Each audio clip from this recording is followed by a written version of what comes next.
Hi friends, இன்றைக்கி நம்ம என்ன வீடியோ பார்க்க போகிறோம் அப்படின்னா protein plus fibre rich baby food தான் பார்க்க போகிறோம். எப்படி பண்ணாங்கிறத வாங்க உள்ள போய் பார்க்கலாம்.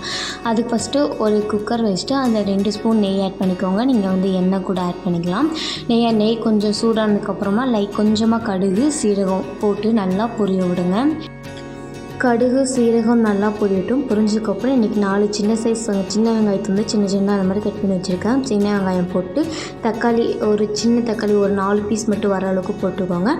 அதுக்கப்புறம் கருவேப்பிலை கொத்தமல்லி கொஞ்சம் இந்த 3 போட்டு நல்லா மிக்ஸ் பண்ணி விடுங்க.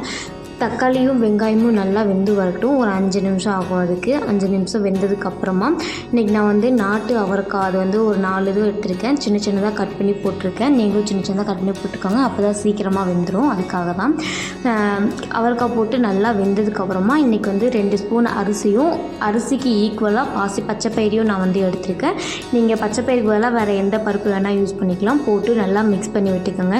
நான் எப்போவுமே அரிசியை விட பருப்பு கொஞ்சம் அதிகமாக இருக்க மாதிரி தான் காரத்துக்காக நான் பெப்பர் தூள் கொஞ்சமாக ஆட் பண்ணிக்கிறேன். நீங்கள் மஞ்சத்தூள் போட்டு பெப்பர் ஆட் பண்ணிக்கோங்க.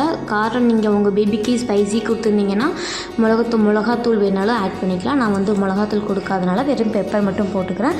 அதுக்கப்புறம் அரிசி பருப்புக்கு தேவையான அளவு தண்ணி ஊற்றி குக்கரை மூடி போட்டு மூடி வச்சுக்கலாம். விசில் நான் இன்றைக்கி ஒரு 7லேருந்து 8 விசில் விட்டுக்கிறேன். அப்போ தான் நான் யூஸ் பண்ணுற ரைஸ்க்கு கரெக்டாக இருக்கும். நீங்கள் உங்களோட ரைஸ்க்கு ஏற்ற மாதிரி விசில் விட்டு எடுத்துக்கோங்க. விசில் வந்ததுக்கப்புறம் ஒரு 5 நிமிஷம் ப்ரெஷர் போனதுக்கப்புறம் ஓப்பன் பண்ணிவிட்டு இப்போ பாருங்கள், நம்மளுக்கு ரைஸ் நல்லா வெந்து வந்துருச்சு. இதுக்கப்புறம் ஒரு ஸ்மேஷர் வச்சு நல்லா மசிச்சு விட்டுக்கோங்க. என்னோடய பேபி நல்லா சூ பண்ணி சாப்பிட ஸ்டார்ட் பண்ணிட்டாங்க. அதனால நான் ஒரு 50% மட்டும் நல்லா மசிச்சு விட்டுக்கிறேன். நீங்கள் உங்கள் பேபிக்கு தகுந்த மாதிரி மசிச்சு பண்ணி ஊற்றி விட்டுக்கோங்க.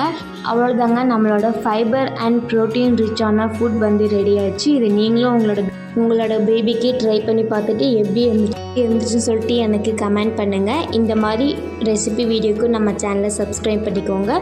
இந்த மாதிரி மட்டும் இல்லாமல் இன்னும் பேபிஸ்க்கு ஹெல்த்தியான ஃபுட் வெரைட்டி ரெசிபிஸ் நம்ம சேனலில் ஃபர்தராக அப்லோட் பண்ண போகிறோம். அந்த ரெசிபிஸையும் மிஸ் பண்ணிடாமல் இருக்கிறதுக்கு நம்ம சேனலை சப்ஸ்கிரைப் பண்ணி பெல் ஐக்கானையும் கிளிக் பண்ணி வச்சுக்கோங்க.